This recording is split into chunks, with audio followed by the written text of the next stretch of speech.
this motherfucking bag. Stand on the way, I made. Sacrificing time for this shit, man, I got a plan. Tried to tell niggas years ago, they ain't understand. Riding by myself and it's cool, I'm all in my head. Everything in life you can't replace, I build relationships. Pretty little smile make a nigga wanna lock it in. We met the same time I lost a friend, we should try again. You been on my mind, you should hop in. I ain't gon' hurt you, baby girl, you know we locked in. Used to be on FaceTime calls on the regular. Never made time, landed on my busy schedule. Now every time I hit the bay, you know I think of you. Working on your brand, love, you know that I... Yeah, it's goddess.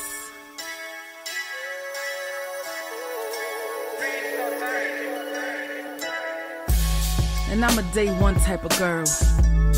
Ain't nothing wishy-washy over here. I don't jump around, stick to one side. Yeah, the silver, the blue, we got them in their feelings.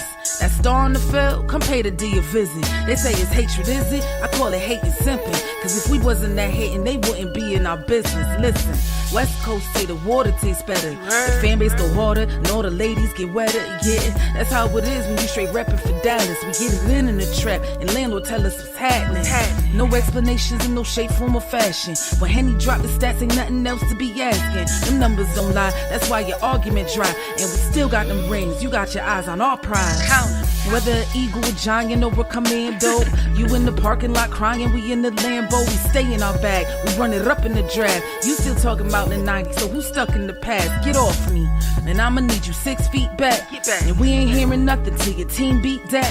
And we ain't scared of running, what you thought we bleed that? It's only one team over here, this Cowboys, believe that. Yeah, this you got is the poet. Big up West Coast Cowboy, HTM Sports, and Landlord from Alabama.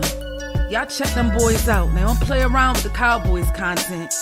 Yeah, and you know it's DC. Yeah, DC4L. 31 teams in the NFL. His system is designed to stop 25 teams.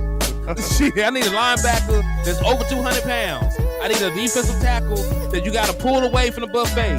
He's gone, so no. Let's talk about that. But yeah, that's a large part. That's a large part of your I gotta team. make this point because I ain't gonna lie, I forgot about it until you mentioned it. So I gotta get this off before it flees me, and the nation needs to hear this.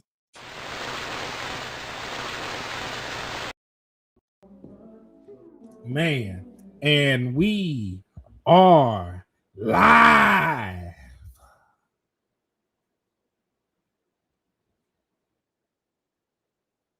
Now listen, man, we supposed to be in unison with this shit, man. It's supposed to sound damn near like a symphony orchestra when we bust the live out, man. I think you're slacking a little bit on me, landlord.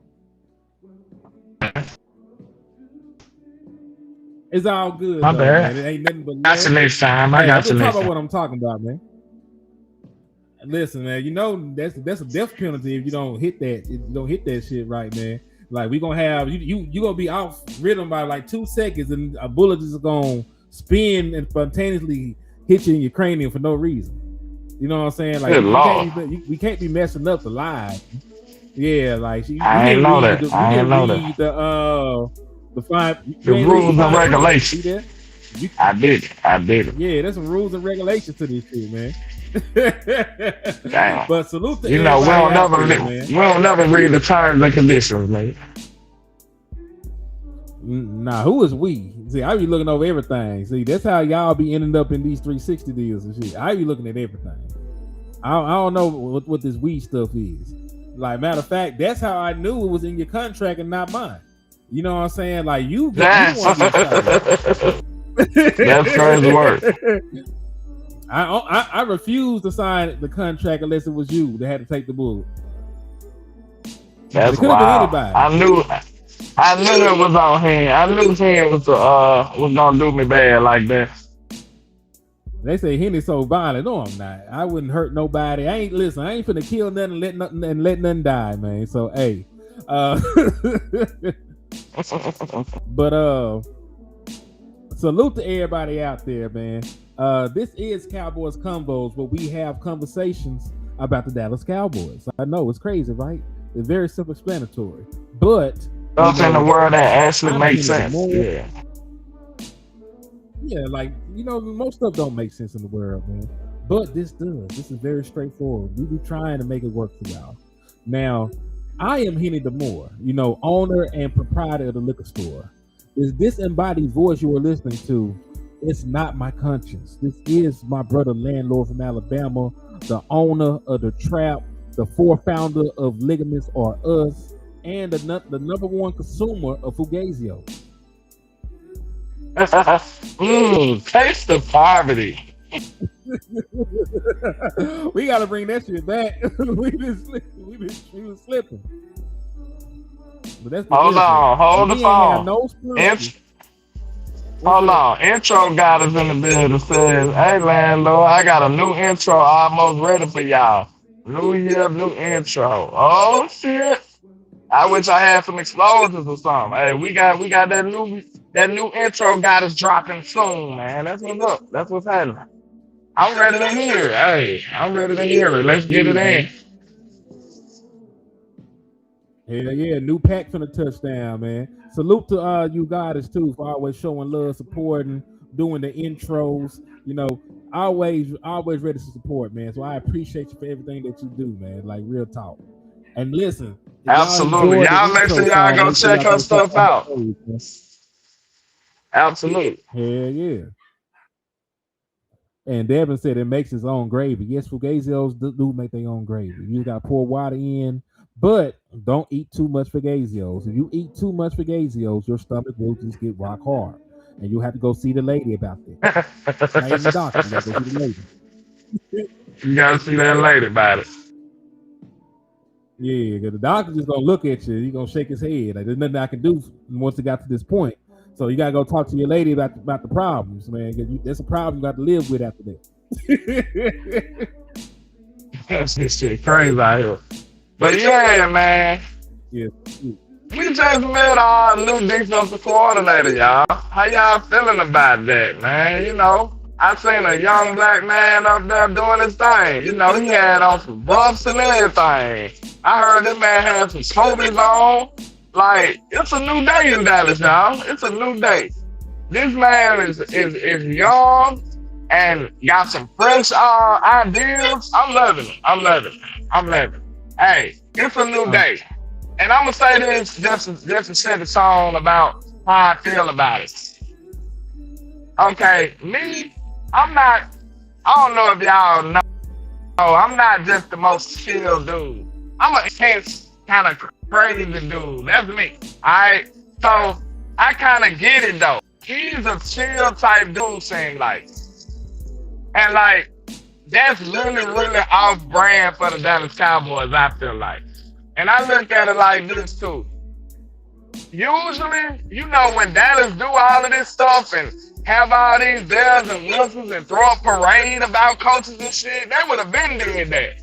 They would have been doing all that stuff.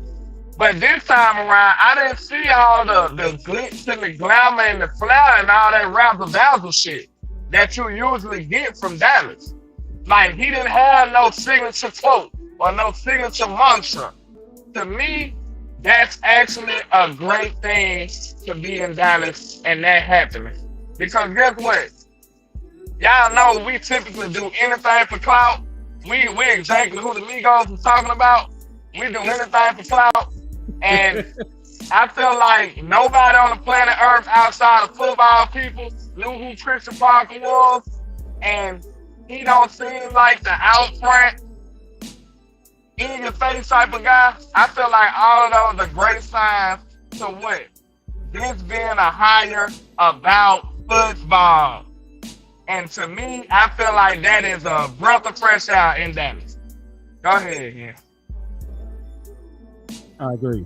Nah, you good, bro, because you hit the nail on the head, so to speak, man. Christian Parker is a deep cut name. The Dallas Cowboys, they normally go after guys with a name, former hitches. They would have probably went after somebody like Wink Martindale at one point. They might have went after somebody like Matt Patricia.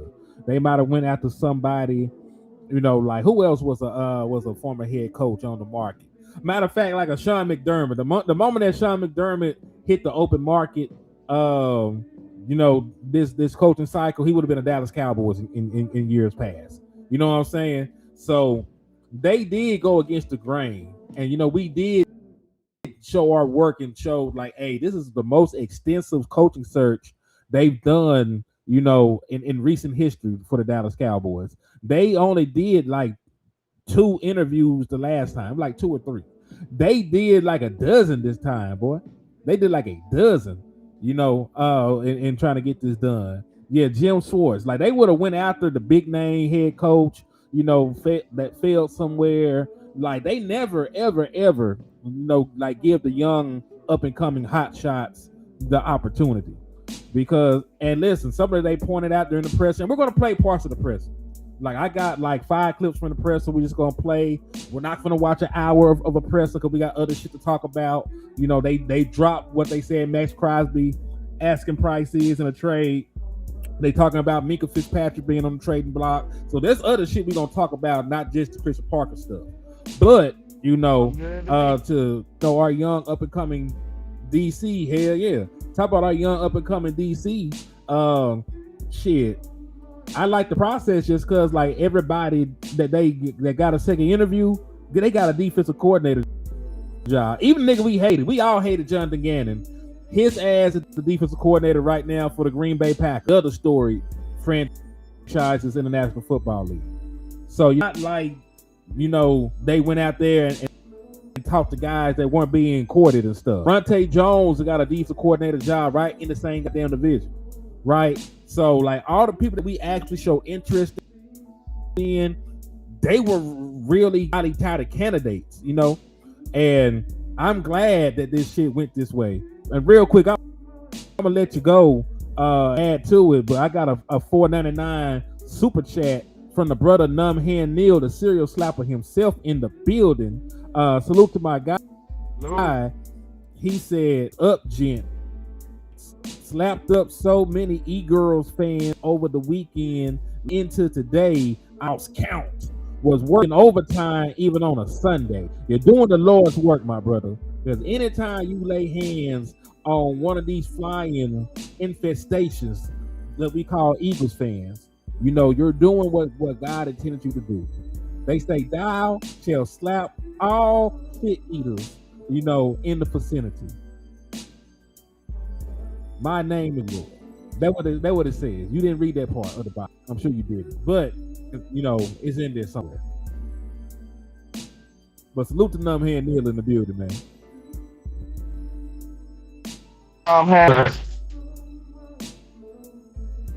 Yes, indeed, brother. Yes, indeed. Also, you might need a refresh, landlord. He disappeared.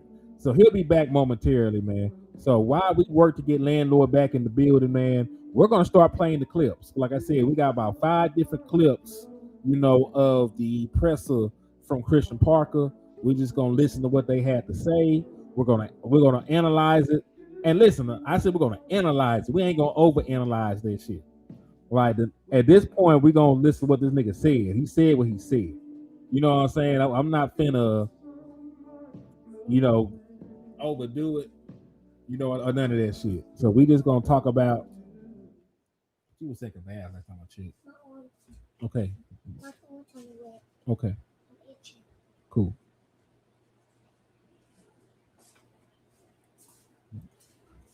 Can you hear me?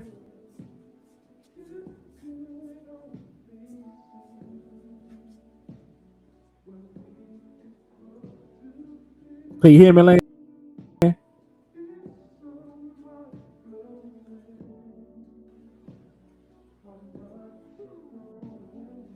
All right. While we get this man back, let's get it started.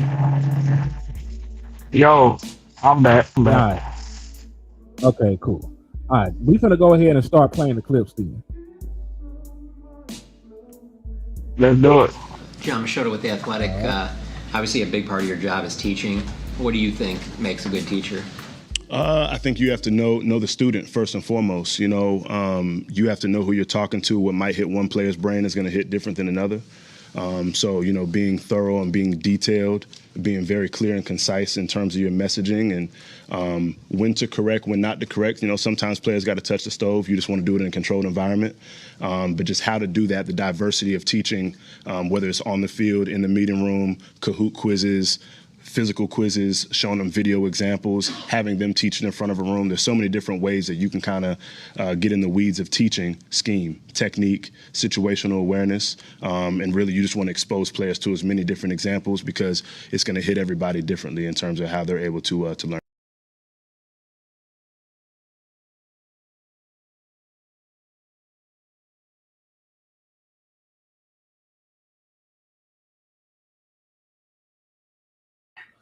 All right, so that was Christian Parker, speaking on, controlling, having them go through some stuff in a controlled environment, basically. Because he said sometimes it's good for the player. They niggas say, hey, he do like Pimp C a little bit.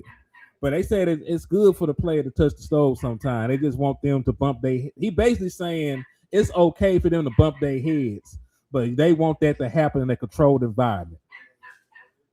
He says didn't know motherfuckers still did Kahoot quizzes. Oh man. But nah, what y'all think about this clip? Let me play it one more again. John Machota with The Athletic. Obviously, a big part of your job is teaching. What do you think makes a good teacher? I think you have to know the student first and foremost. You have to know who you're talking to. What might hit one player's brain is going to hit different than another. So, being thorough and being detailed, being very clear and concise in terms of your messaging, and when to correct, when not to correct. Sometimes players got to touch the stove. You just want to do it in a controlled environment. But just how to do that, the diversity of teaching, whether it's on the field, in the meeting room, Kahoot quizzes, physical quizzes, showing them video examples, having them teach it in front of a room. There's so many different ways that you can kind of get in the weeds of teaching scheme, technique, situational awareness, and really you just want to expose players to as many different examples because it's going to hit everybody differently in terms of how they're able to learn that.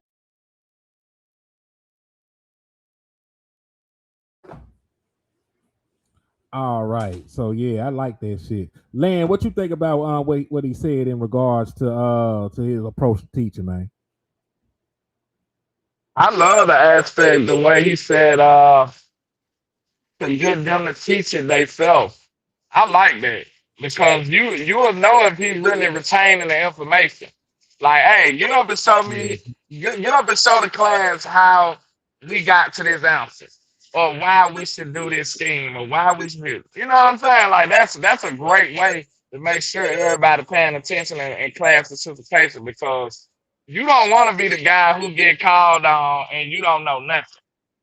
You don't know nothing, Jon Snow. Like you don't know anything. Like you ain't been paying attention to none of this stuff.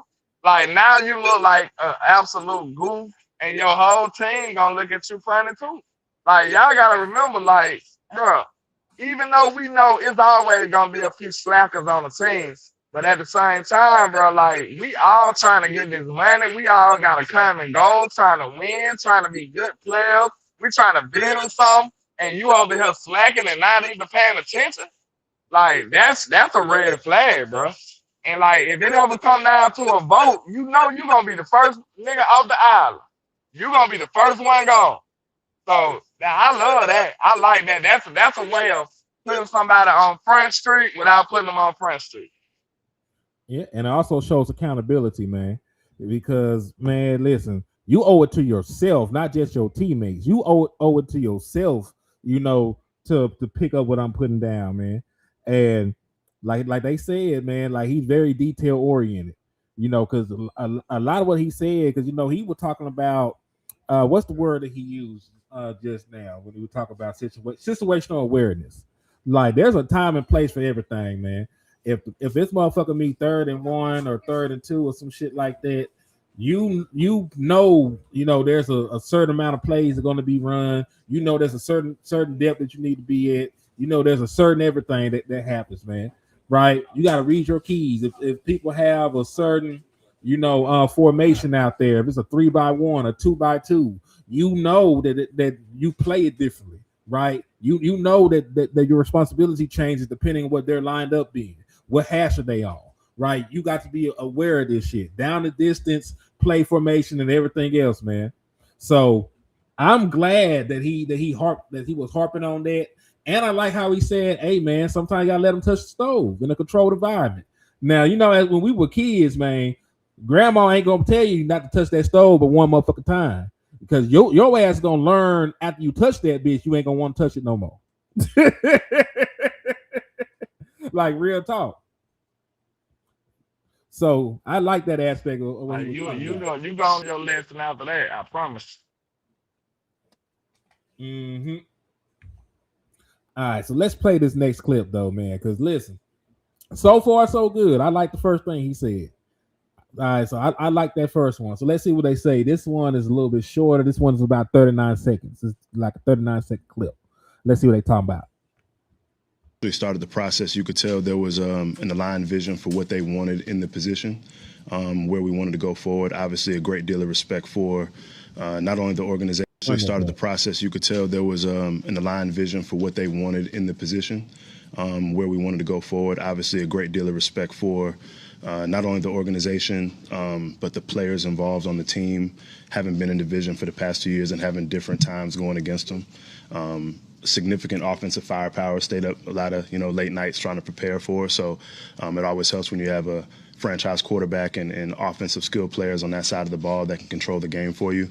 But I think the biggest thing was just the alignment. You could feel from everybody in the building during those interactions that there was a shared vision involved and people wanted to move forward in the right direction. All right.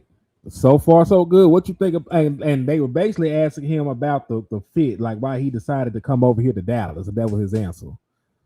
You know what I'm saying? Because he said about the mutual respect that he had, for the organization. But shit, you notice he mentioned like shit. We were game planning. I was game planning to get that offense. I got a lot of respect, for what they got going on over there, man. I got a lot of respect for what they got going on over there. Hey, don't nobody want a game plan against this offense. Yeah. This is a special offense, and we got a lot of people trying to make it back regular, but we'll see. Hey, man, he said, shoot, I burned my forearm today getting the chicken out the stove. Man, listen, you gonna be more careful next time, ain't you, Izzy? Real talk. Learn that lesson quick. Yeah. All right, so let's move along though, man. Like I said, I just trying to get the feel for this man. Like I'm not finna psychoanalyze this nigga, nothing like that. I ain't no psychiatrist, no shit like that. I ain't finna, watch, 30-second clips and say that this nigga a mastermind, no shit like that. I'm just saying he making a good first impression. You know what I'm saying? That's all I'm here to say.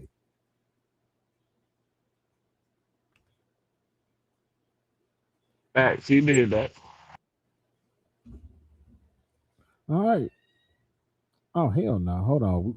I didn't mute this shit. Bitch, you better play.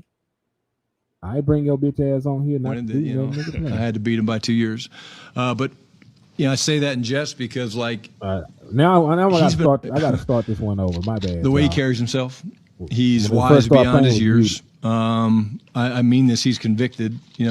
I did tell him that I was a coordinator at 32 years old. He's 34, so he's been slacking.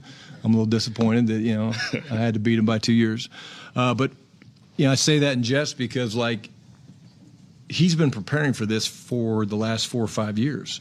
When you're designing defense, you're the pass game coordinator on defense. You're basically involved in calling third downs and giving those things. And I say it because it's real. He was the last Zoom that we did, and as he started talking, it wasn't just him talking about his watches and his shoe game. He got a serious shoe game. Yeah, he got a shoe room. You guys can write about that. He's got a shoe room. Man, every time we talk, we just would get off a call or get off the Zoom and get off the interview, just be like, damn, I want more of that. And I think his ability to develop players is very obvious. You look at what he did in Denver, involved with Surtain, and you look at what they did in Philadelphia, obviously with Cooper DeJean and Mitchell and guys like that. He's done it, and ton of respect for Vic Fangio. He's cut his teeth under Vic, but.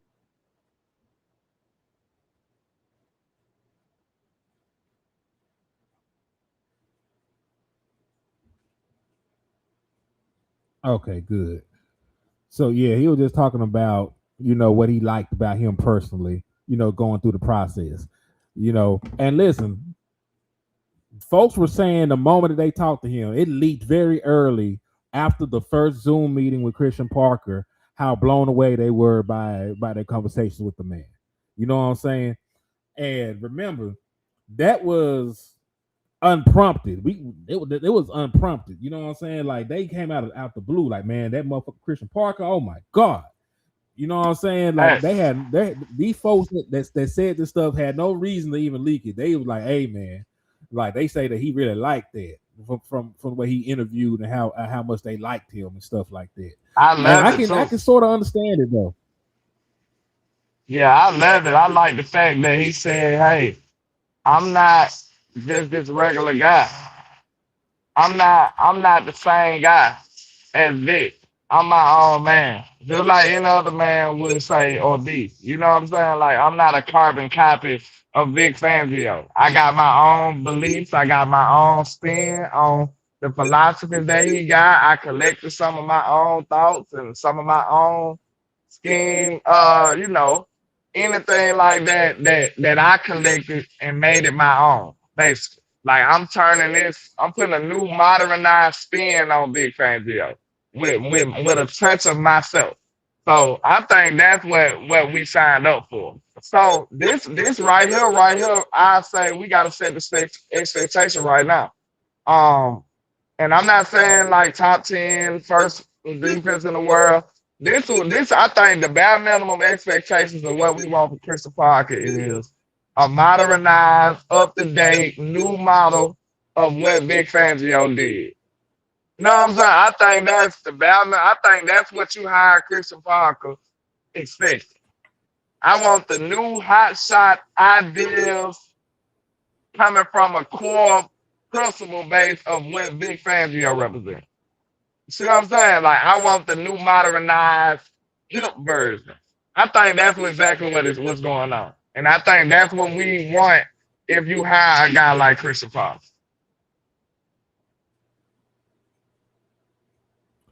I agree with that. And listen, there should be a standard. And I think he will bring and set a standard.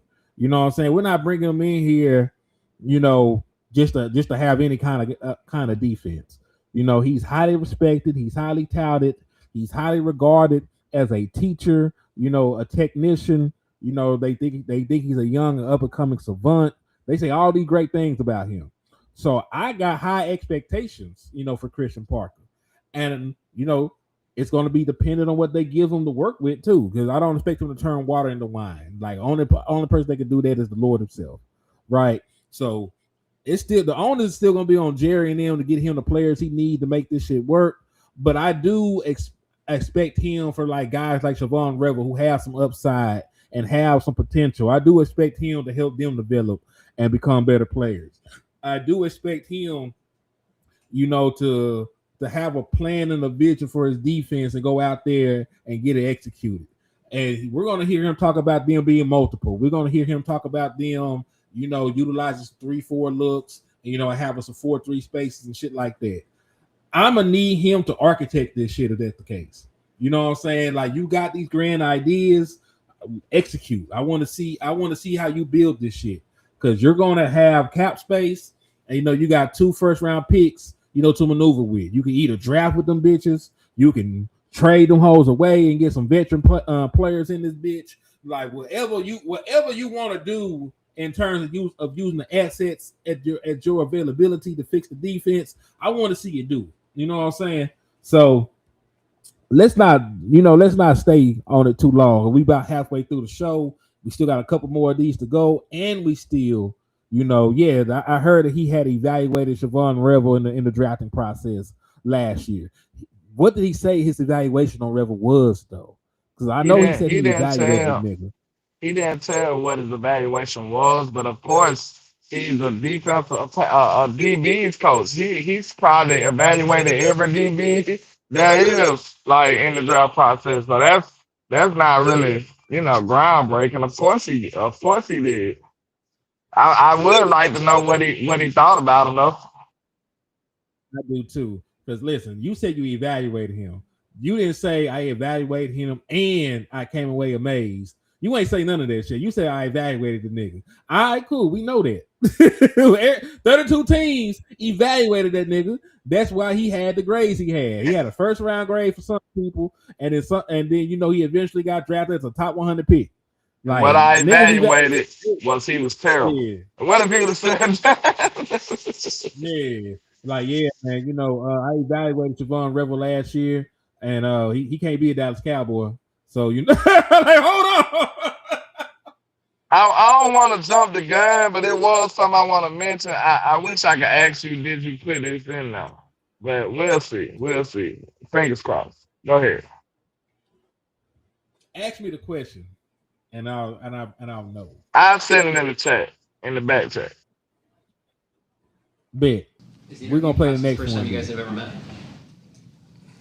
No, we met when we had joint practice when I was in Denver in 2022. There was like a little coaches mixer at Ocean Prime out there in the Denver Tech area. We met real quick. See how smart he is? I wouldn't remember that. Yeah, we met real quick. I was consulting. But that was just quick handshake introduction. There was a bunch of other people around during that time, but actually having, conversation and talking football and everything else, this process was the first time. And you guys know this with me, like this is a name that I've had in my notebook for the last couple of years. People just kept talking about this guy from Denver and Green Bay originally, but Denver and then in Philadelphia, and so he was a name that I'd been, hearing a lot about for a long time, no different than Clayton Adams, in terms of, hey, if you ever get a shot, these would be names that you would be intelligent and smart to talk. All right, and that's just them when they first met. See, Shotty don't remember meeting this nigga the first time around. He said they were at a mixer in 2022. Remember, Shotty was the damn Shotty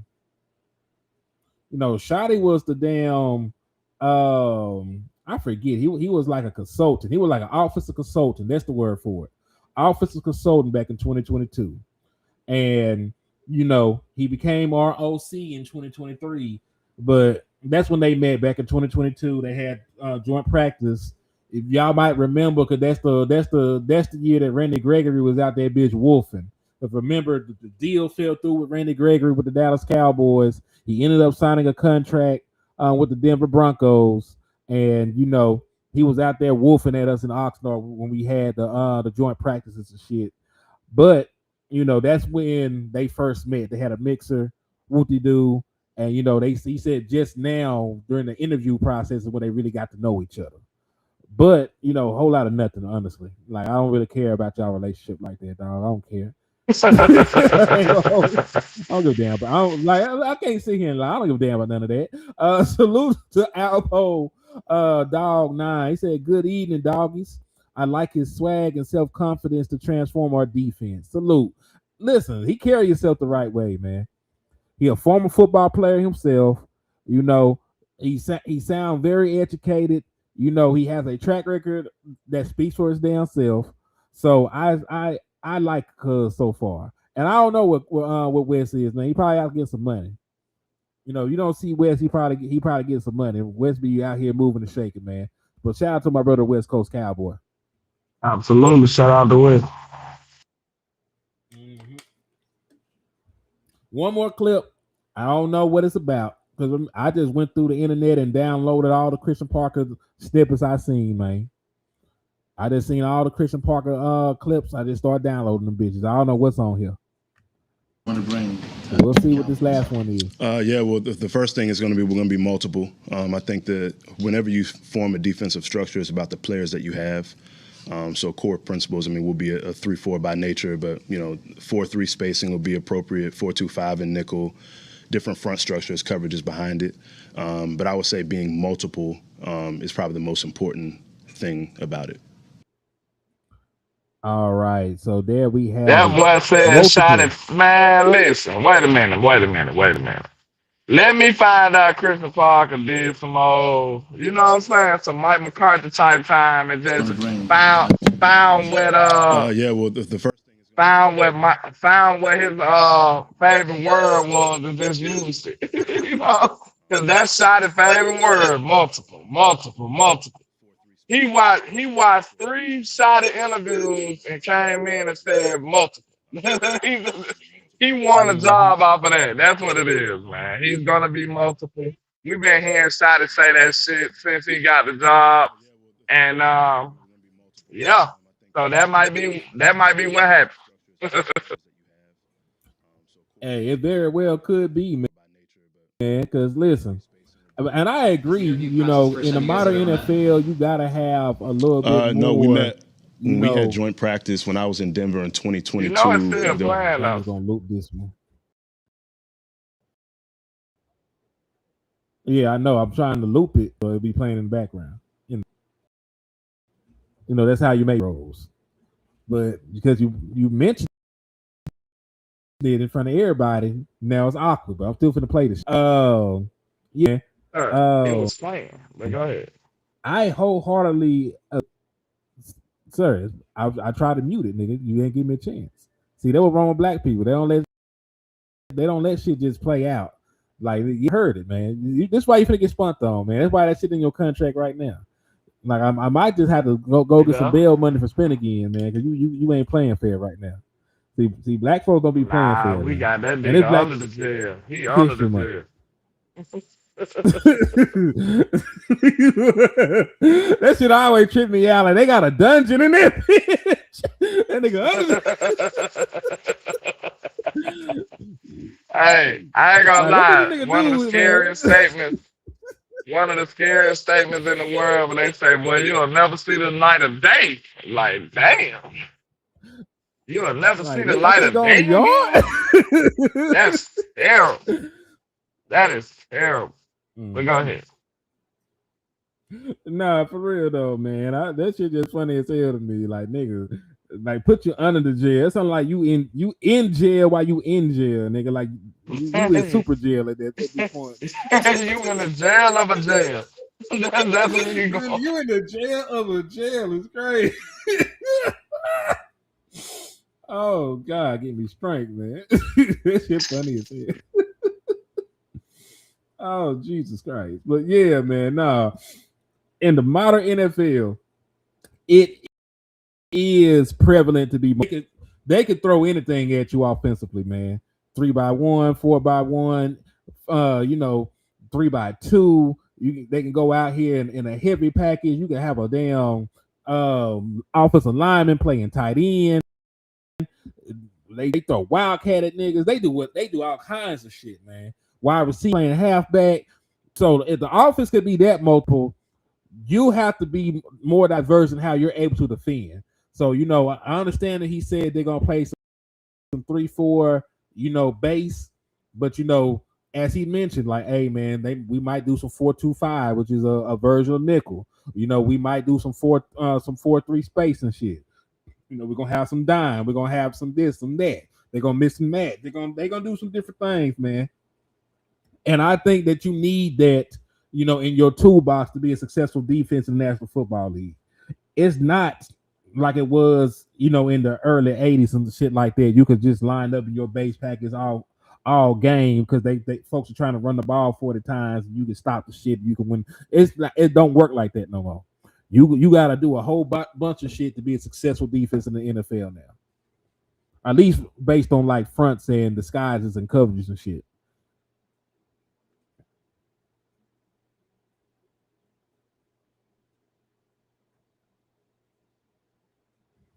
Hold on, cuz said I have been in jail while in jail is called being in the hole. Yeah, they can take your ass to the hole for sure. They can damn sure take your ass to the hole, man.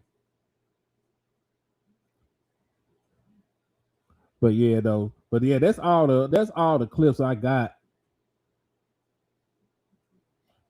Yeah, that's all the clips I got right now of CP.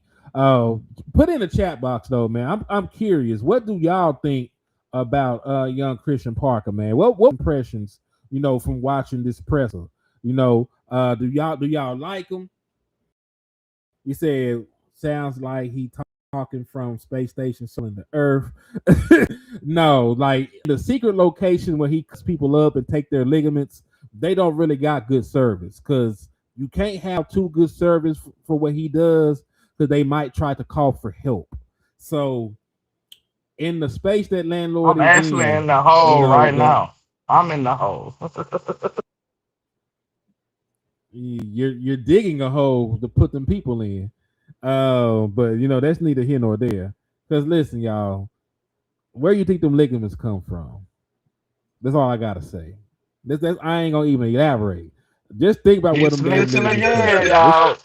What my security? He's snitching again. See, listen. Y'all let landlord commit crimes against humanity, and then y'all like, Henry, stop snitching. Like, all right, y'all. Let that nigga snatch your ligaments. I ain't gonna even say nothing. If y'all say anything about me saying something about landlord, I'm gonna allow him to snatch your damn ligament and see how you feel. Hey, I ain't gonna lie. You better be thinking, what movie that was? Bro, I be on that mob shit. Look, like mob movies is my shit, bro. I ain't gonna lie. But you made me think about it when you said dig a hole. And was that Casino? All my mob It movies was kind of mixed Casino. in together. When he was like, man, you gotta Because make sure you have the hole dug they take him out early. to the cornfield. Yeah, he was like, you gotta have the hole dug early, because if not, you'll be digging holes all day. I was like that.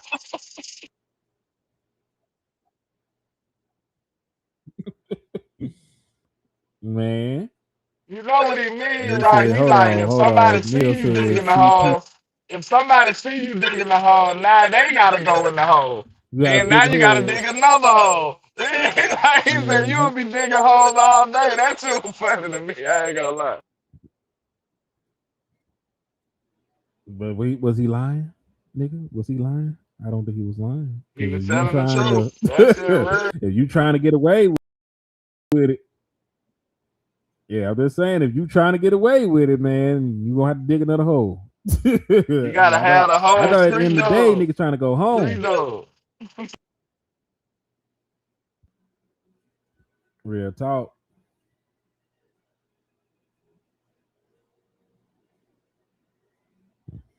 All right, and then there are peaches in there talking about you There watching go my on. security. There Like, go my listen, security. Get his ass, peaches. He already now telling all the listen. secrets. He's telling everything. All right, now listen, peaches. It's all fun and games until that nigga get your ankle licked.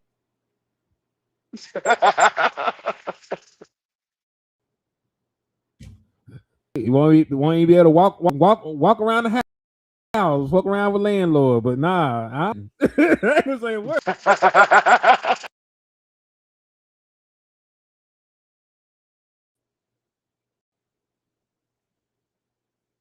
Man just teleported on me. Did you go tell and then come back that quick? You wrong tell me. Hell yeah, I went and told nigga. I made sure to tell. All right, I called and gave your address. And I gave your address and the address to your secret location where you take the ligaments. That boy, that the truth. That boy teleported to go snitch in seconds.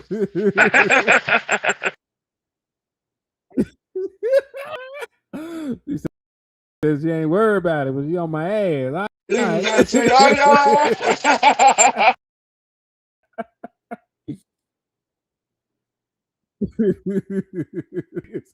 He said, you been telling for too long.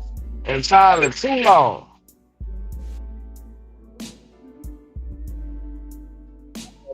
I'm gonna put this up on the screen and I'm gonna go to the restroom. I want you to read it and then give your thoughts on this shit, man.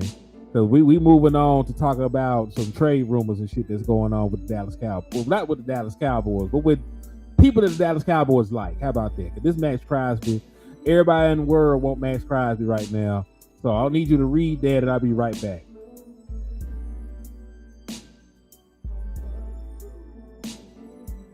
Yeah, I'm cool on Max. I'm good.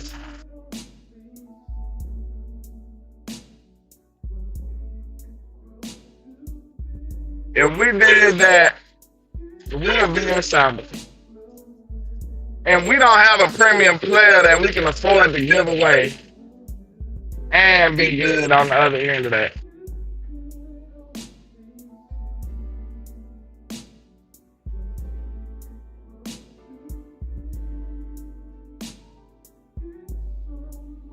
I love Max, dog, but like, if this don't cost my whole arm and my whole leg, and then you want me to throw in another arm, I'm cool. I'm good. I need my ligaments, bro. I need my damn arms and legs. I'm good. And you can't have my firstborn. You can't have my secondborn. I'm good, bro. Oh, that's too much. That's too rich for my blood. But they say you gotta know when to hold them and when to fold them. Like, damn that. I'm good. That's too much. I don't think we can afford to do that. Cause like, listen, I understand the sentiments of everybody else. They, oh, it's Max Crosby. I get it. I agree. He's like that. But sir, this is the equivalent of having $80 and you go buy something for $200. Now you going in debt trying to get this man. Like, live within your means, sir. You got a rest of a team you trying to build. Ain't no goddamn way I'm paying that much for an older Max Crosby. And you gotta pay him. I'm good. How many years left on his contract? He probably got a few, but he's still making big money. Max Crosby is going to want to get a contract when he gets traded over here because his contract is constructed in a way that Jake Ferguson's, Osa Odigizua, and Deron Bland's contract was constructed. All of Mad Max's money is going to be gone. Like, his guaranteed money will be gone after this year. So you're going to have to give him a contract extension if you trade for Max Crosby because he's going to want the long-term security. He's going to want the long-term security. You know, just like Zach Martin. Remember, Zach Martin was in the same situation as Jake Ferguson and him, right? He had signed an extension. All his guaranteed money is gone. So if he was cut, if he got hurt, there were no more guarantees on that contract. But he wasn't owed shit. That's the same thing with Max Crosby at this point. So Max Crosby, after this year, has no more guaranteed money on his contract. They paid him all his money up front.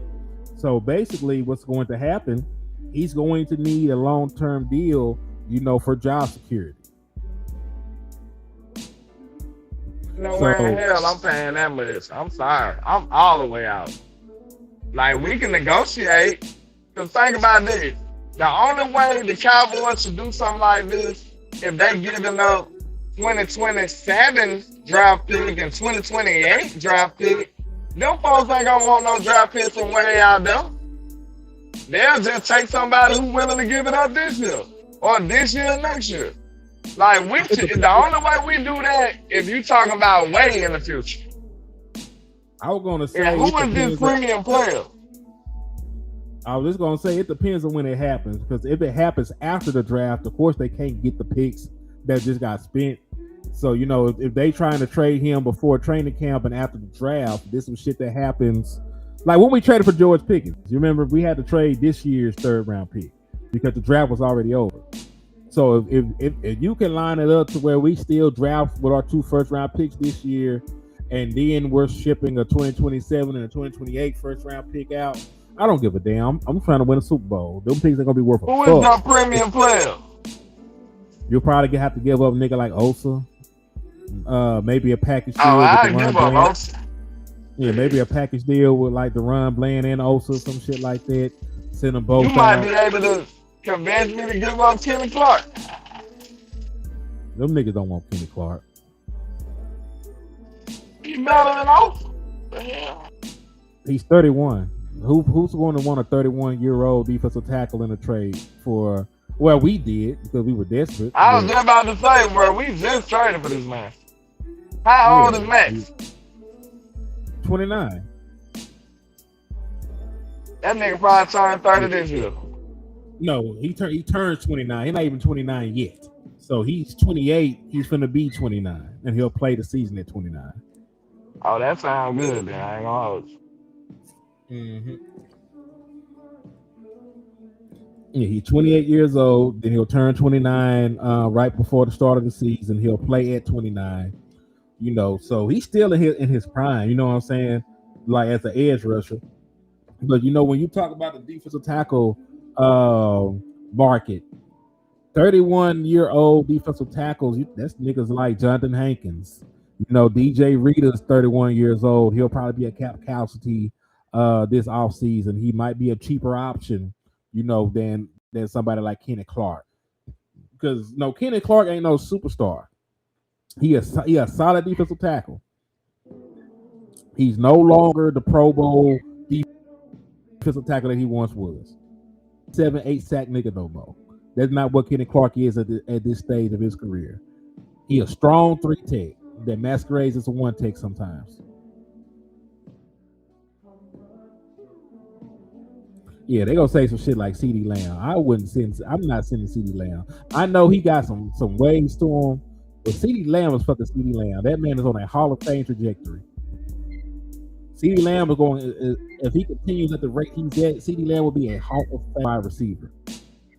You don't trade that away.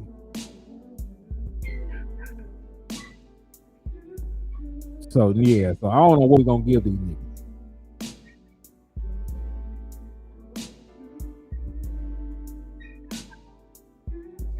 But if we can, we can haggle. Cause listen, this is the open offer. They come in at 2 first-round picks and a premium player, and then niggas tell them to kiss their ass, right? And then let's say Max Crosby is trying to force his way out. We're trying to force his way out. That shit might change to a first, a fourth, and a player, any player. You know what I'm saying? They could have had the word premium at first. So it just depends on what negotiation is like. If you talk them down to a first and a third, or a first and a fourth, or a first and a second or some shit. You know what I'm saying? Let's see if we can talk them down, to some of the shit. Yeah, see, if they talking about, I'm not giving up my picks for this year, especially not both of them. Cause we got a whole team to build, bro. I understand Max will be dope on this team, but I really feel like that'll be irresponsible. Real talk. I feel like that'll be irresponsible. Again, that's why that'll be your check be $1,000 and your condo $900. Shit, that's where you get the hustle. Cause why you only got $1,000 check? Why you ain't bought you a pack? Yeah, you one of them people. So I don't know. I don't talk on phone. I don't know nothing about none of that. Nah, I'm a law-abiding citizen, sir. I'm just saying, you don't stop at $1,000. $1,000 is where you start.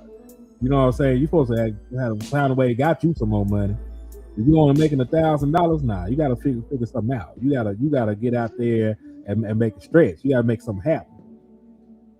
So that's what I'm saying. But point being, I get your point though. I get your point, but still, you gonna have to haggle because I agree with you. It's gonna be rough trying to send the 2 first-round picks this year and possibly this man a contract extension. And build out the roster because you ain't got no second and give up a player. Yeah, and give up a player. So if 2 firsts, if you're taking for the defense, like it's probably gonna have to be a defensive player because them niggas you can't trade that. They're not even gonna consider trading CeeDee Lamb. I don't care what fans or anybody else talking about. The Cowboys are not gonna trade no fucking CeeDee Lamb. What else do we got on offense? People say George Pickens, you don't even own that nigga rights. You don't have the rights to George Pickens. You can't trade a nigga that's unemployed. Just how you can fire a nigga that's unemployed. That nigga don't work for it right now. He chilling until somebody give him a bag. He got unlimited off days right now.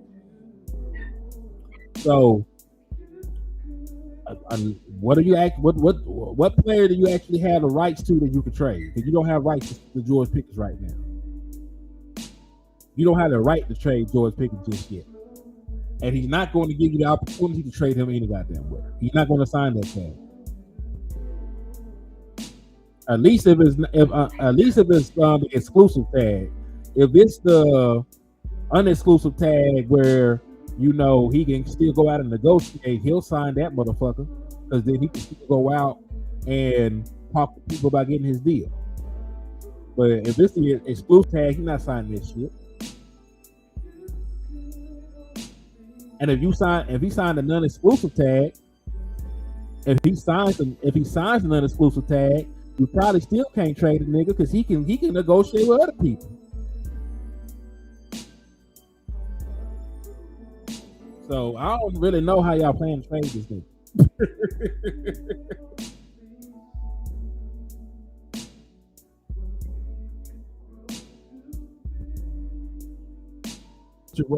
I think it's irresponsible, man. I ain't gonna lie. I just think you'll be maxing out on this player. I think a lot of people just a little too butthurt about Michael Parsons, bro. Like, get over that shit, man. The man gone, bro. You ain't gonna be able to fix that wound in one walk. How about you fix that wound with a better team? Instead of just the same caliber of player, how about you fix that wound with a better team?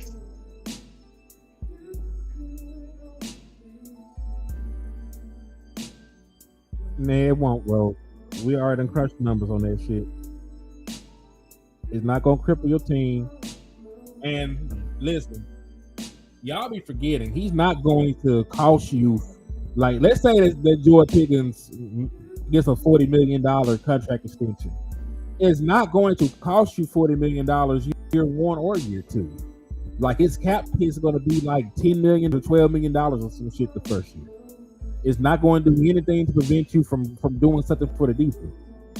And in 2027, as I mentioned, you know, you can get rid of the Diggy Zua. You can get out of the contracts of the Ron Bland. You can get out of the contract of Jake Ferguson. Like, you got a bunch of cap savings and very little dead money when you do that. So no, that's not actually factually correct. It's not going to cripple your cap. And the underperforming players that you paid, you can get the fuck out of their contracts. So no, it's not going to hurt anything. Cap hit might be in between $10 to $12 million the first year on that extension. Not going to do anything to hurt you. And as we know, the cap increases, and we know there's other cap moves we can make, and we got guys on expiring contracts, and we got possible restructures for guys. I mean, not restructures, but extensions for guys like CD Lamb, because we're not trying to kick no dead money down there. No, Ro, those are not the cap hits. Those are not the cap hits. The only thing that matters is the cap hit. And those are not what the cap hits are. Dak Prescott cap hit is going to be under 40 this year when he restructured. CD Lamb is going to restructure and save you $19 million. Pickens cap hit on the new contract is probably going to be in between $10 and $12 million. You can free up $131 million this year. You know, there's going to be some stuff that you gotta figure out if you want to hit the lever on some guys also.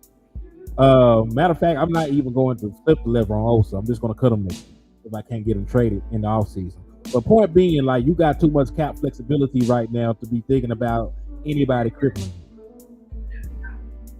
you. You know, don't overthink it too much. Like, and listen, the Dallas Cowboys, to their credit, they were forward thinking. You know, they can get out of a lot of these contracts that they signed for guys that ain't playing well. If Osa don't play well next year, he's gone. Especially the Ron Bland. Like, you say you got like $40 million of positive equity, you know, in cutting the Ron Bland next year because of how they structured his contract. Like, all of his guaranteed money is fucking gone after this year. And he's been bad the last 2 years. So if he's average or bad this year, they're not going to keep paying the Ron Bland, you know, an exorbitant amount of money. He's going to be gone. if Osa Odighizuwa is not good this year, he's going to be gone because they could do different things at defensive tackle. They could get a young ass defensive tackle in the draft, and he got a big brother named Quentin Williams now. You got a real defensive tackle in that room that can show niggas how to play, how to improve, how to carry themselves. Because, man, who the hell did Marty have when he was the up-and-coming defensive tackle? He had Jonathan Hankins, Osa, and Osa can't stop the run to save his own damn life, so how you gonna stop the goddamn run? Kenny Clark for a little bit, and when Kenny Clark was his big brother, he wasn't playing no more. So, real big brother in that defensive tackle room now, they might not mind going younger and cheaper at defensive tackle if Oaks out here bullshit. So I'm just saying you got cap flexibility still. And it's not even just based on simple restructures. You got contracts that no longer have guaranteed money you can get off of your books. And that's worth more than extensions, in my opinion. That's better than extensions. That's getting niggas out the building and getting their money damn near off the book. None but a G thing, ABZ than a G. Said wife was mad we can never listen to music because I got HTM and my landlord playing. That's real love right there, man. Shout out to your wife too, man. That's what's happening. I appreciate it. Yeah, salute to the wife. Hey, I hope you took care of for Valentine's Day so you can get away with it, man. You good. Yeah. Real talk. But yeah. So yeah, I'm not too much concerned about that. Because the more I look into it, and shout out the boss, he wanted to be thorough. Like, hey, what is the the ramifications down the line for this and that? They're not that bad. Now that I know that a lot of these middling ass guys that we paid, their guaranteed money is gone, and we can move the fuck on if we want to. We could do this exactly what Miami did. You saw how Miami had a mass exodus of talent, of aging guys and hurt guys and shit like that. Of all the guys they're getting rid of, Tyreek Hill was hurt. They got rid of a 30-year-old wide receiver with a broken leg who ain't had 1,000 yards in the last 2 years. I love Tyreek Hill, but they cut a nigga that wasn't performing, and they saved a lot of money doing it. Right? Same thing that goes on with Bradley Chubb. Bradley Chubb make good money, but Bradley Chubb was not the same player no more. Now, he did have 8.5 sacks last year, but the year prior, that nigga missed the entire season. Right? All kinds of injury concerns. They cut a guy that was not, living up to expectations over there.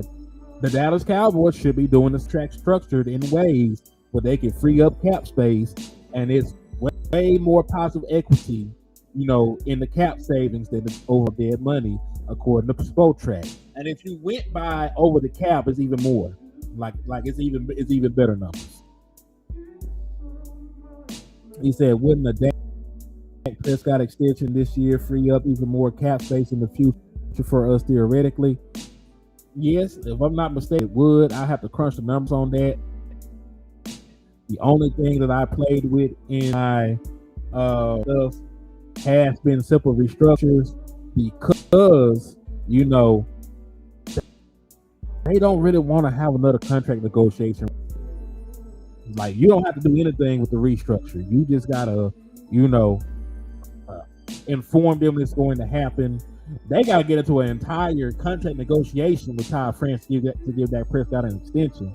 And I don't think that's gonna happen right now. They already finna gear up and have a battle with David Mulugeta. Like, Jerry then be on to have a stroke. And I want that for the old man. So I'm pretty sure that the Dak Prescott extension is not coming just yet. They're gonna try and get the George Pickens shit set first, and then they might be able to have a conversation with Dak Prescott's representation in 2027. But I'm pretty sure that Dak just gets a restructure. Now, before we get out of here, now that we had that talk about cap flexibility and shit like that, it's not going to bust the budget. Given George that short term, definitely you can have a mass exodus of expiring contracts in 2027. you should be fine. Keyword is should. If the Dallas Cowboys get out here doing some stupid shit, like giving a nigga with one leg an extension, no kneecaps an extension, a nigga that only played 20 games in 3 years an extension, we're going to have some issues. Landlord, talk about how gangster Minkah Fitzpatrick is. I got to go back to the bathroom. I've been drinking too much water.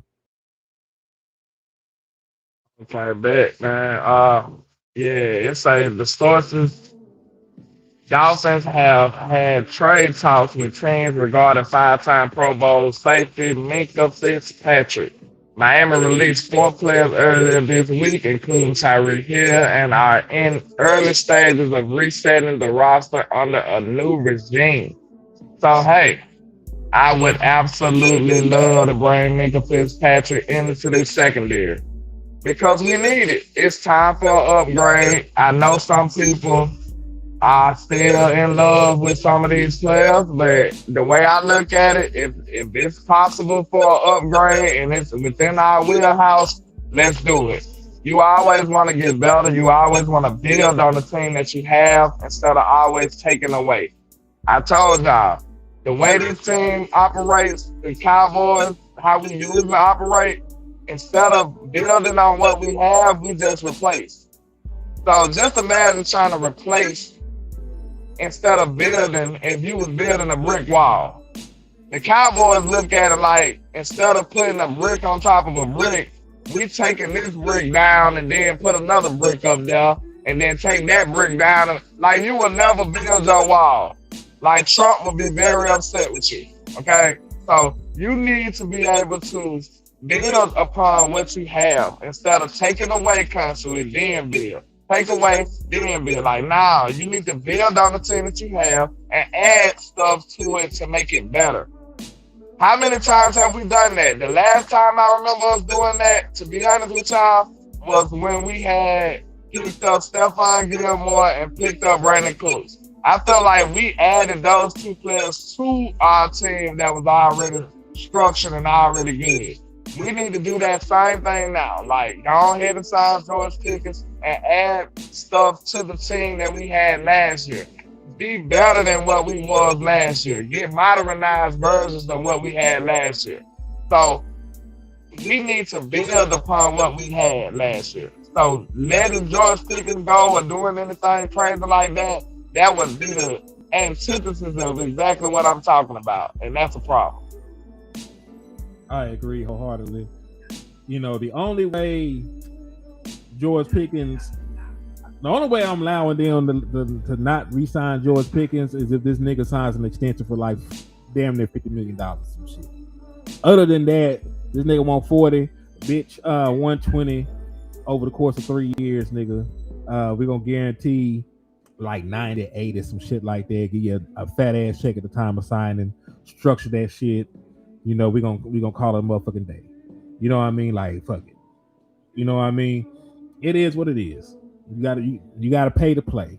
But you're not in a position to where you can't compete and you can't go out there and wheel and deal and fix this defense. Like, think about it like this. I'm glad that you brought up Stephon Gilmore. You got Stephon Gilmore for a 5th round pick. It was a similar situation. Expiring contract, former great player, about 30 years old or some shit like that. And you got him for a 5th, you know, because of those circumstances. The age, the money, he was not expensive. It's going to be a similar thing with Minkah. This is going to take a 4th round pick or a 5th round pick to get him. Like, matter of fact, if niggas is out here trying to bid for him, just give him the 4th. You know, you ain't drafted a Dak Prescott in a long time. So it doesn't really matter what that 4th round pick is, man. You had Dak, you know, you had Dalton Schultz and Ferg. That's cool. But you ain't finna find no nigga in the 4th round pick right now that's better at this moment than Minkah Fitzpatrick. You know what I mean? Maybe in 4 years, they might develop into a great player. We're trying to win right the fuck now. I'm trying to win while Dak Prescott is still under contract. Because again, I'm not sure what are going, you know, to get into another long, drawn out contract negotiation with Ty France again. This really might be it for the Dak Prescott era. Who knows? He might not survive another negotiation with Jerry. We gotta see. It depends on how he playing, I think. Jerry and them might go ahead and bite the bullet again. If he playing great football, they gonna have to. Yes, indeed. Or they could just be, and listen, they took the stuff. They might tell Dak to holler, and listen, Dak might not want to come back. It's not like they can franchise tag him. He got a no franchise tag clause in there. If Dak gets to the end of his contract and says, I'm done, we're done.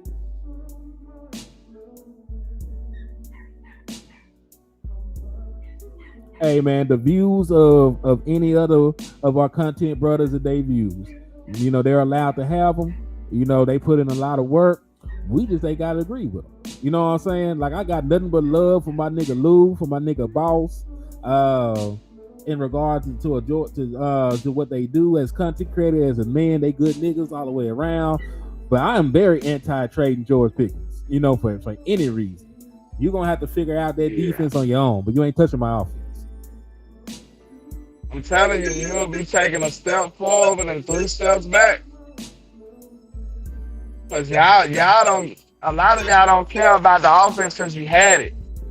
I just gave y'all the greatest example I could show y'all.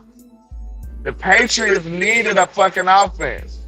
They lost because they didn't have one. That's why they lost. Their defense played phenomenal. Phenomenal.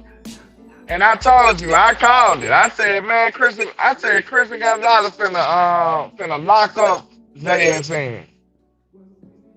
And he went out there and did it.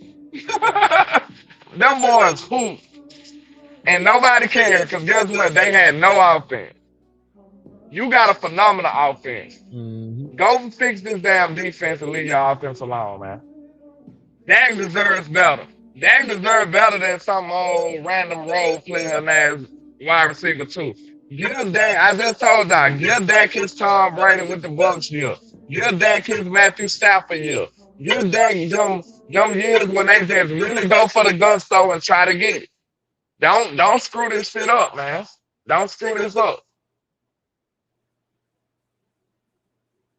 He said common sense was you still nah, man. I had jumped off, man. I had to, prepare myself for the morning and shit, man. So I had already jumped off. I didn't get a chance to hear your call, Lo.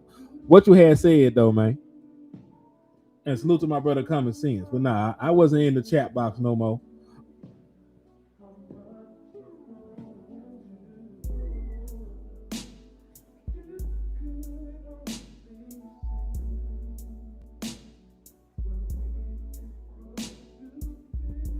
But yeah, I'm just trying to add on to the defense. Like, I'm not trying to dismantle the offense to do that, because you don't actually have to.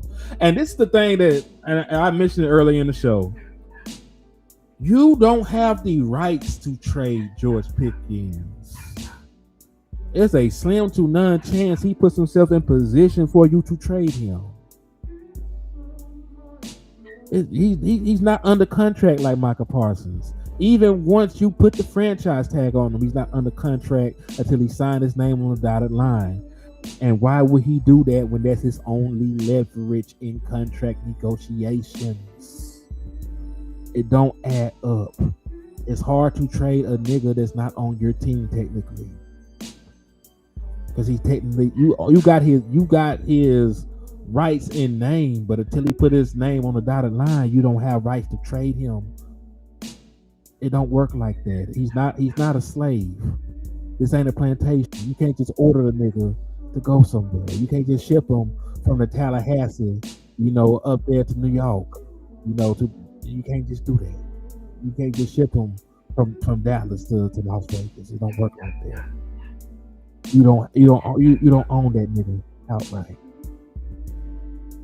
There's rules and regulations. So that's the only thing. Like, if you were having conversations about trading niggas on the team, that you actually have rights to and that are currently impacting your salary cap, I would understand that. If you were having conversations about hey man, let's try to get rid of Terrence Steele.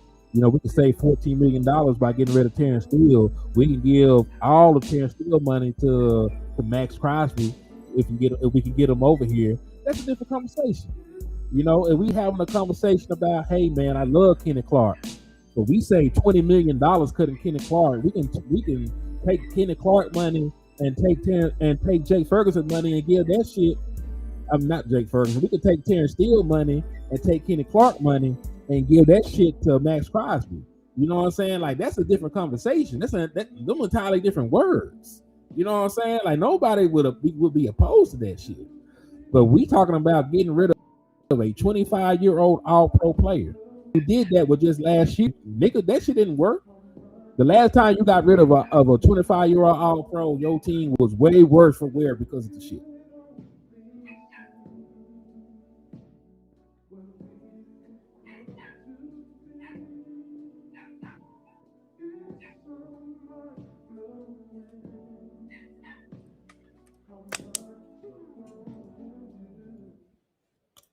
Hey, I'm picking up what you're putting down, Montana. He said Trey Henderson, Quincy Williams, Eric Stokes. And you got three solid free agent players you can sign. I'm not saying that they changed the world or no shit. But listen, show of hands. If the Dallas Cowboys sign Trey Henderson, are we gonna cry? Are we gonna shed tears and fall into despair? If we ended up with Trey Henderson. You get Quincy Williams in here to appease Quinnen, and Quincy was a former All-Pro in his own right, and then the boy Eric Stokes. You know, I'm gonna have to do a film breakdown on him, but he was shit over there. You know, with the Las Vegas Raiders. So I'm just saying, like, yeah, I wouldn't cry about Trey Henderson, man. Like, who's gonna shed tears about Trey Henderson, man? I'd be excited about getting a guy that had 17.5 sacks two years in a row. No, I'd be excited. No, I'd be excited about getting a former All-Pro linebacker if the tape, measures out. I'd be fine with getting Eric Stokes. You know what I'm saying? Because at the end of the day, them niggas is better than what you currently have. You know what I'm saying? Because it's not really a comparison to what they are to everybody else around the league. We know there's levels. Everybody know that there's levels. This, like Max Crosby is at the tippy top. He's one of the best. But I'm not comparing Max Crosby and Trey Henderson because it's not really between them. It's really about who the niggas on your team. Like, nigga, because if you don't sign somebody, you're gonna have to throw them same motherfuckers you had back out there. You're gonna have to call Sam Williams and see if he want to come back and all kind of different bullshit. You know what I'm saying? You needed improvement over the niggas that was on your team. You needed improvement over Sam. You needed improvement over James Houston. You needed improvement, over Dante Fowler. You need an improvement over the nigga that you put on the field last year. It's not really about, if this nigga is Max Crosby or not. Like, niggas only want Max Crosby. And everybody in the NFL wants him. You know what I'm saying? So if he did become available, let's have a real conversation. If Max Crosby became available and there was a bidding war around the NFL, because all the teams in the NFL would probably want this nigga. Do you trust your front office to win a bidding war with anybody? Real question. Give me an answer in the chat box. Do you trust your front office to win a bidding war with anybody?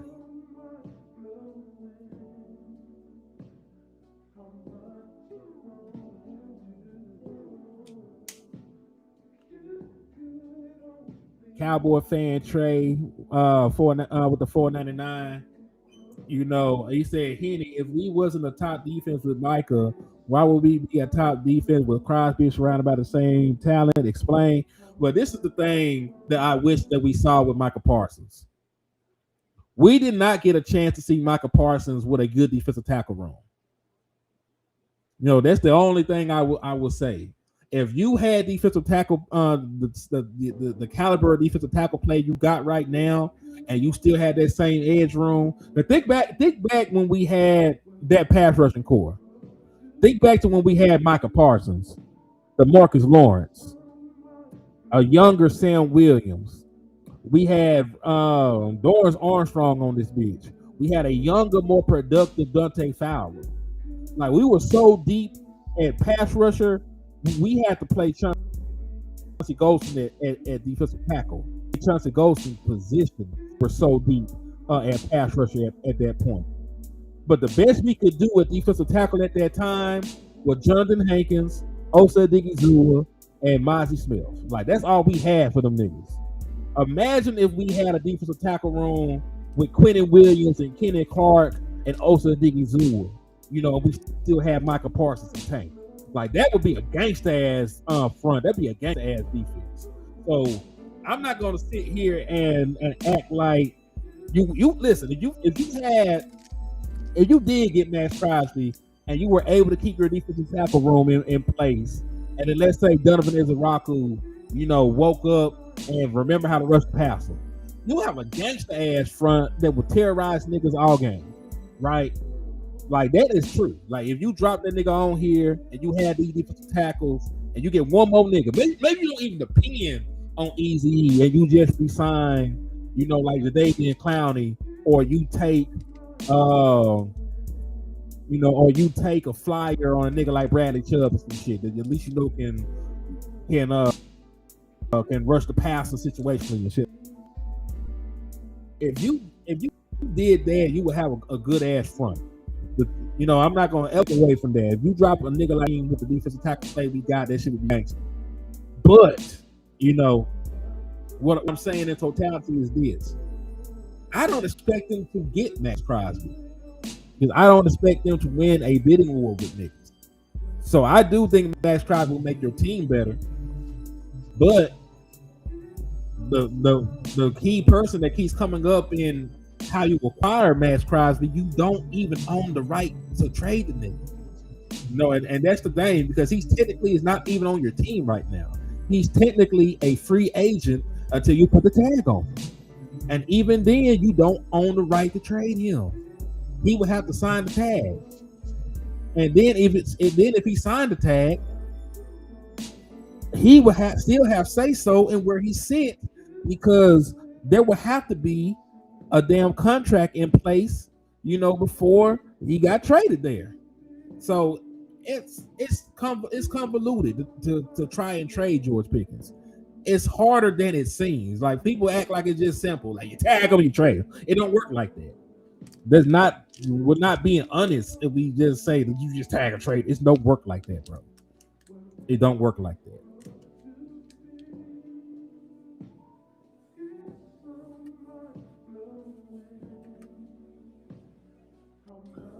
But Land,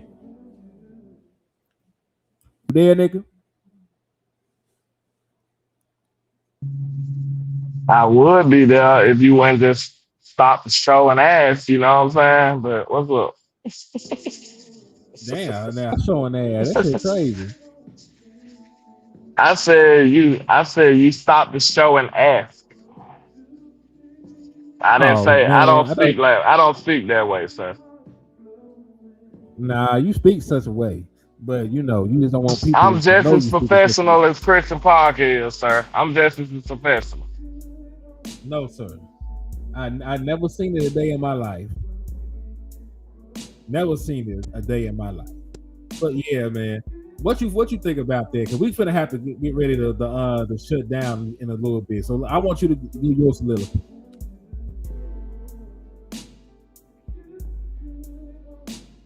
So you just gonna lie on me like that?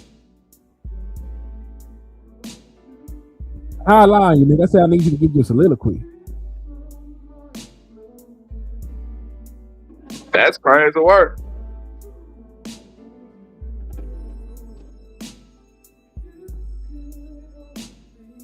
Negro, I need you to elaborate on what we were just talking about. This is how much crazy work.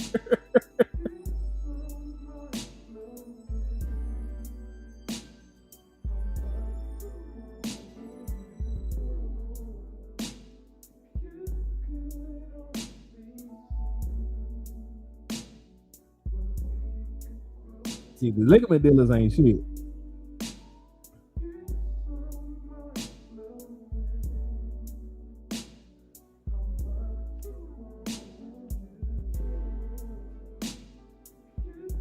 He said we might be the like. Nah, it's not that. We both trying to escape. Oh, okay. I see.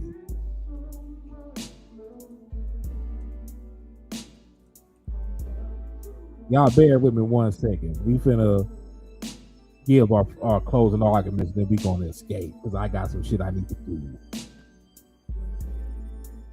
He said y'all cut it down to Jerry Jones do some shit. We'll see, man. I'm not doom and gloom right now, though, man. We got a way forward. I'm down with it.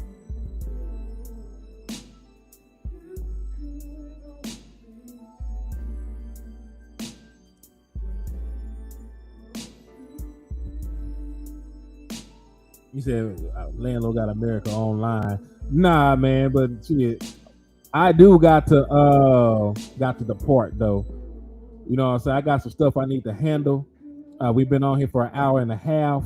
I appreciate y'all for always coming in and showing out, showing love. Salute to my brother Big Time, because I just now seen my brother to enter the chat.